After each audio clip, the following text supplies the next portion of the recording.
This is a CBS News special report on this Easter Monday, the death of Pope Francis. I'm Tony DeCopel in New York. We are reflecting on the life and the legacy after the Vatican announced just 2 hours ago that Pope Francis died this morning.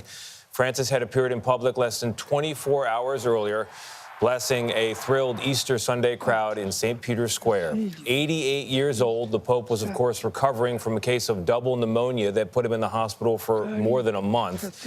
In a moment, we're going to talk to Chris Livesay, who is live in Rome. But first, Nora O'Donnell, who we're lucky to have here. She interviewed Francis at the Vatican almost exactly a year ago. Nora, good morning. Your reactions.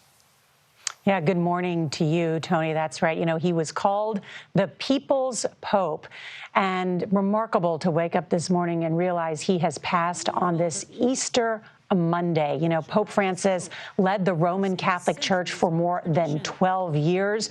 Throughout that time, I guess you could consider his papacy as someone who reached out to groups that have been overlooked, marginalized throughout the church history. And this was just one way his papacy set a strikingly different tone. The Holy Father set the tone with his first official act as Pope, reversing a centuries-old tradition. I want to ask you a favor, he said. Before the bishop blesses the people, I ask that you would pray to the Lord to bless me. He named himself after Francis of Assisi, a saint known for his simplicity and humility. The first pope to hail from the Americas, the first Jesuit pope said he wanted a poorer church, one that would include the excluded, rather than living in the lavish papal apartments where popes have lived for hundreds of years. He set an example by choosing to live at the Santa Marta, a simple guest house on Vatican grounds. What an honor. That's where we met him in April 2024. His desire to reach out to ordinary people sent the bulletproof Pope-mobiles into storage. I cannot greet people from inside a sardine can, Francis famously explained, even if it is made of glass. He'd become one of the most popular public figures in the world, regularly speaking up for the voiceless, especially migrants and refugees. During his papacy, he was faced with a wave of clerical sex abuse scandals that stretched to the very highest levels of the church. He was accused at first of being tone deaf in his slow response to the crisis. But then, in 2019, the Pope made sweeping changes to allow for greater accountability and transparency and abolished the top-level confidentiality of pontifical secret. You have said zero tolerance. It cannot be tolerated.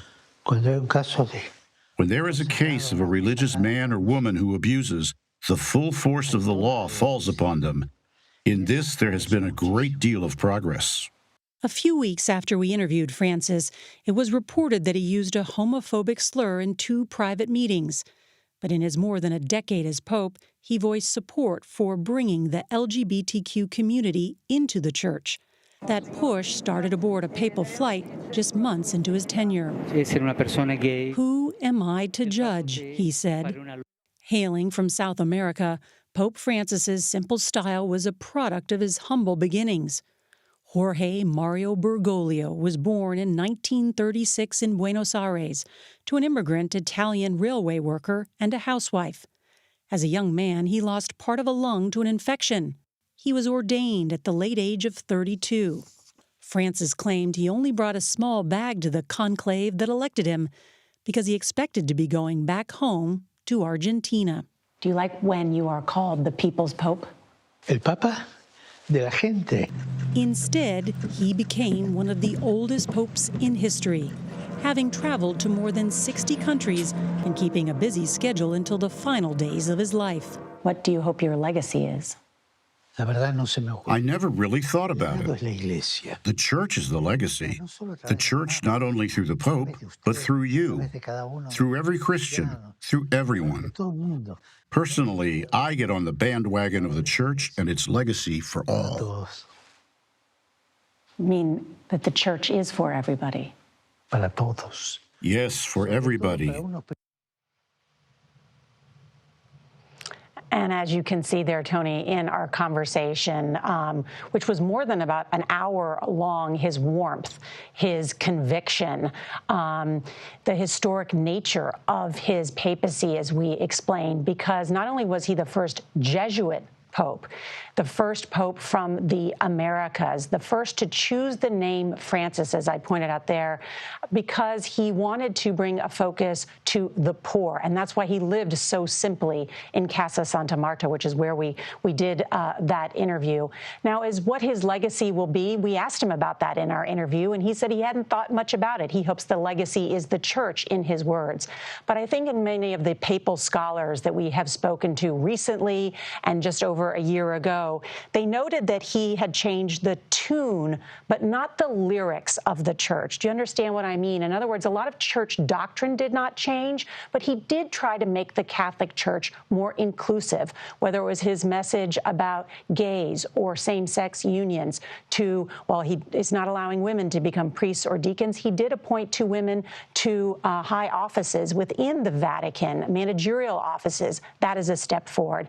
And then just one other thing that I thought was really noteworthy, too, that I learned, Tony, spending time with him, is now in St. Peter's Square, where we saw tens of thousands of people yesterday gather to celebrate Easter. There are now showers for the homeless. They can also receive medical care there. And that was part of Francis's outreach, to make sure that the Catholic Church and the world focuses on the poorest of the poor. Yeah, Nora, it's so great to have you here. 1 year ago, you were in conversation with the Pope, the first extensive, wide-ranging interview that the Pope had with an American broadcast journalist, you being that journalist.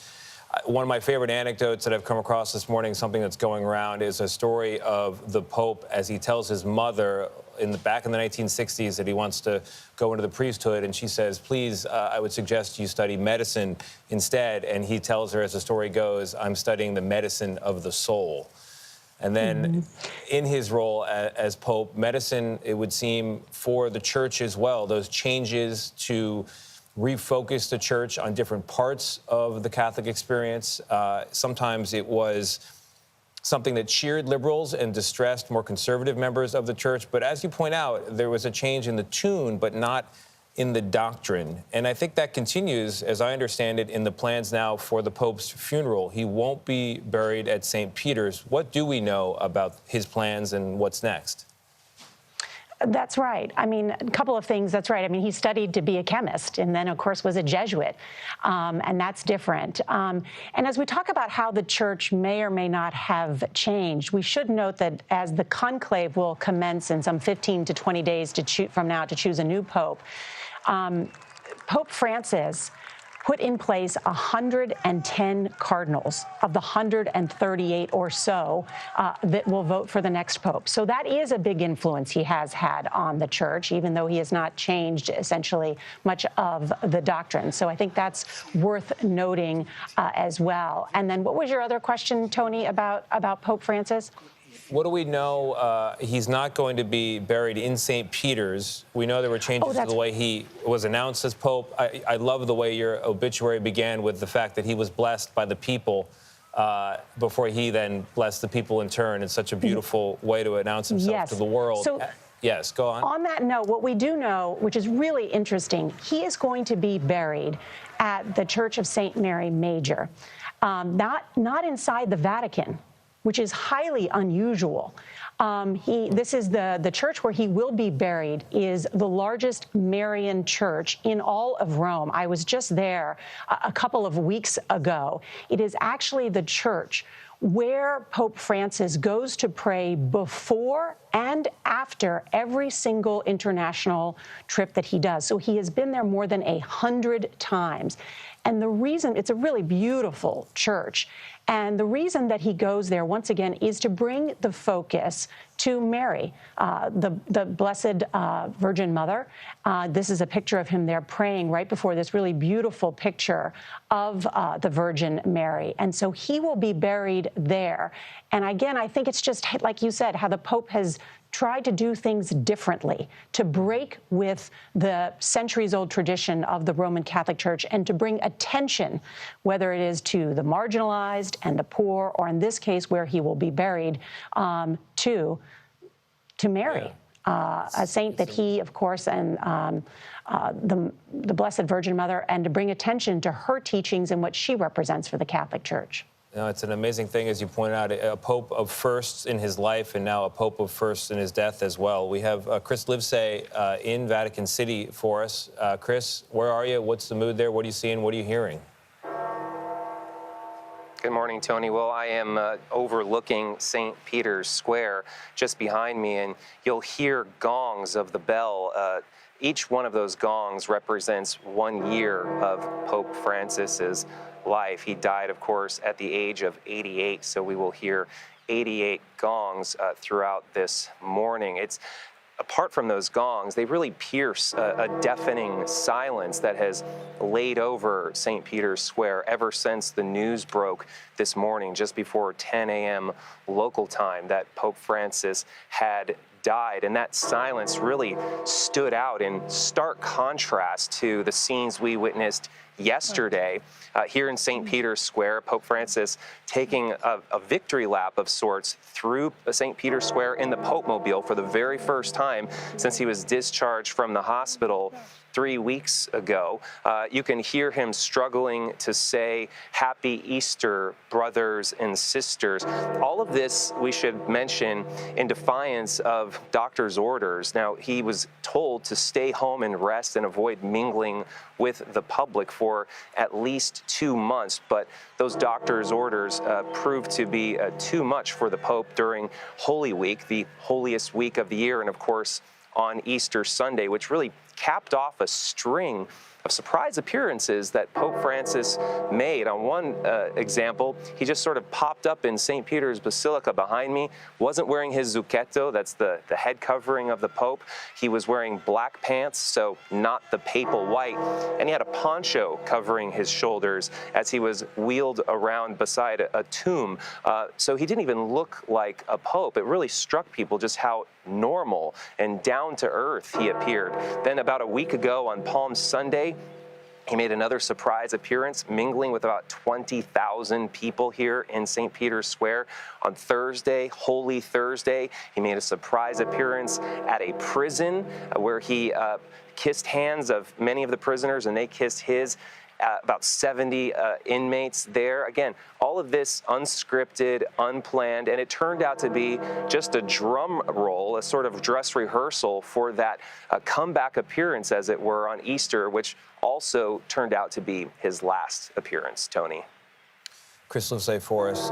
Chris, thank you very much. Nora O'Donnell reporting as well with an obituary there, We're marking the passing and reflecting on the life of Pope Francis, age 88, 12 years as Pope, at times to cheers from more liberal members of the church and much distress for conservative members of the church. But as Nora points out, while he changed the tune of the church, he did not change the doctrine. And now we look to what happens next. For much more coverage, you should stay on this channel, 7 a.m. A special edition of CBS Mornings will follow. You may remember the Pope was in the hospital for more than a month with double pneumonia. So while this is, of course, a shock, it is also at the same time not a shock. We will cover it extensively in the hours ahead. This has been a CBS News special report. I'm Tony DeCopel in New York.